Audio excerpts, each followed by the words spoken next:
entre deux égorgements, entre deux attentats terroristes et entre deux caresses d'Alexandre Benalla, Emmanuel Macron a déclaré que le peuple français était coupable de crimes contre l'humanité du fait de la colonisation. Alors peut-être cherchait-il le respect du peuple algérien. Alors les Algériens ne respectent pas les fiottes, c'est un premier sujet. Deuxièmement, les peuples de manière générale ne respectent que la force.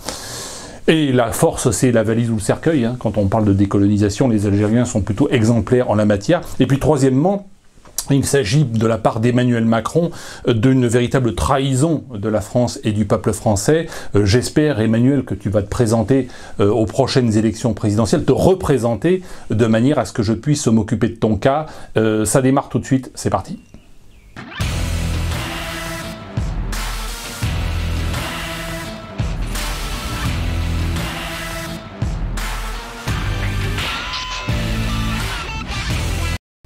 Tout d'abord, cher Emmanuel, sache que ce sont les Français qui ont créé et qui ont inventé l'Algérie. Lorsqu'en 1830, les troupes de Charles X ont débarqué à Alger, c'était pour mettre un terme à la piraterie qui sévissait dans tout le bassin méditerranéen. Nous sommes intervenus avec l'approbation à la fois de l'Empire ottoman qui avait la suzeraineté sur l'Algérois et sur la ville d'Alger, et de la Grande-Bretagne qui était la puissance dominante à l'époque. Donc nous sommes intervenus pour mettre un terme à cette piraterie. Très rapidement, nous avons découvert, nous Français, que l'Algérie était un pays qui avait un très grand potentiel économique avec des vallées extrêmement fertiles, et on s'est posé la question de pourquoi ces vallées ne sont-elles pas exploitées, pourquoi il n'y a pas de paysans dans ces vallées. Tout simplement parce qu'il y avait également à ajouter à la piraterie maritime une piraterie, on va dire, terrestre, qui faisait que les paysans qui avaient le malheur de s'installer dans ces vallées fertiles étaient systématiquement arrêtés, égorgés, torturés, rackettés, et donc ils ne pouvaient pas s'installer. C'est pour ça que la France a entrepris de coloniser progressivement ce territoire et d'étendre forcément ce territoire, y compris sur le territoire marocain, puisque l'Oranais et toute la partie occidentale de l'Algérie a été récupérée en fait sur le Maroc, à la grande stupéfaction et à la grande fureur des Marocains. Et puis, ce sont les Français qui ont véritablement donné à l'Algérie toutes ces infrastructures. En 1962, lors de l'indépendance de l'Algérie, l'Algérie, qui était un département français, était plus riche que la plupart des pays déjà d'Afrique, mais également de la plupart des départements français de France métropolitaine, il faut le savoir. Et puis, c'est la France qui a donné à l'Algérie aussi toute la partie du Sahara, et ses réserves de pétrole. C'est la France qui a découvert le pétrole, qui l'a exploité, etc.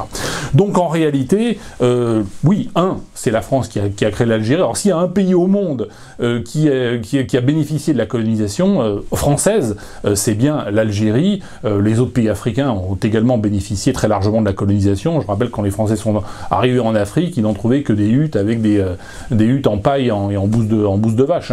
Il n'y avait strictement rien. Donc là aussi, on a apporté, en termes d'infrastructure, en termes de culture, beaucoup. Ça a coûté beaucoup plus cher d'ailleurs aux contribuables que ça lui a rapporté, puisqu'en réalité, seuls les colons se sont véritablement enrichis pendant la période de la colonisation, que ce soit en Algérie, que ce soit dans le reste de l'Afrique, ou bien que ce soit en Extrême-Orient, même si en Extrême-Orient, notamment au Vietnam, au Cambodge, il y avait des civilisations à proprement parler préexistantes tout à fait considérables. Donc ça déjà c'est un premier point de culture, on va dire, cher Emmanuel Macron. Le deuxième point, c'est que Macron s'inscrit dans la logique un petit peu à la De Gaulle. De Gaulle qui a désarmé les pieds noirs en Algérie et qui ensuite a donné l'Algérie, alors que l'armée française avait gagné la guerre d'Algérie, a donné l'Algérie aux égorgeurs du FLN. Donc les pieds noirs ont pu être très largement égorgés, et puis les autres actuellement se sont enfuis. C'est la politique de la valise ou du cercueil qui est une bonne politique de décolonisation et de remigration. Donc voilà, donc tu t'inscris dans une logique gaullienne, effectivement, de trahison du peuple de France, du peuple français, une vieille tradition donc française, absolument dégueulasse. Donc Macron, tu t'inscris dans cette tradition-là. Alors ce qui est très paradoxal aussi chez toi, c'est que tu en même temps as engagé une véritable guerre, qu'on pourrait dire coloniale, pour exterminer la totalité des groupements djihadistes dans le Sahel.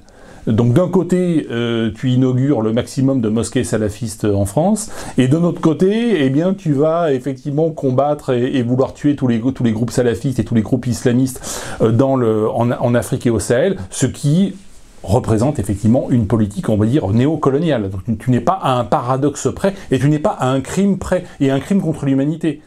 Et donc là, j'en viens sur mon point suivant, c'est le crime contre l'humanité. Tu commets des crimes contre l'humanité, toi aussi, cher Emmanuel Macron, en Afrique, mais aussi en Europe, puisque l'Europe est aujourd'hui, notamment la France, très largement colonisée par des populations qui viennent précisément d'Afrique, d'Algérie ou d'ailleurs. Et donc, à ce titre, eh bien, tu pourrais être inculpé, toi aussi, un jour ou l'autre, de crimes contre l'humanité, qui, je rappelle, sont des crimes imprescriptibles. Donc on peut te poursuivre dans 5 ans, dans 10 ans ou dans 20 ans.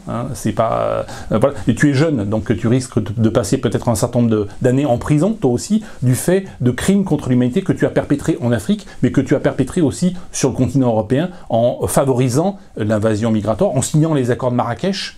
Je rappelle que c'est toi qui les as signés. Et naturellement, crime contre l'humanité, c'est une accusation qui peut être portée à l'encontre de l'ensemble des chefs de gouvernement français depuis des décennies, et l'ensemble des chefs d'État français. C'est-à-dire que ça comprend aussi Nicolas Sarkozy, ton copain, ainsi que ton grand ami François Hollande, parce que finalement t'es copain de toutes les, on va dire, de toutes les personnes de qualité qui ont trahi la France très largement, politiquement parlant. Donc tous ces gens-là risquent de se retrouver le crâne rasé à Fleury-Mérogis, en attendant leur procès dans une cage avec des chances pour la France, cher Emmanuel Macron. Voilà comment tu pourrais finir. Alors la solution, naturellement, face à cette colonisation de l'Europe, c'est la remigration.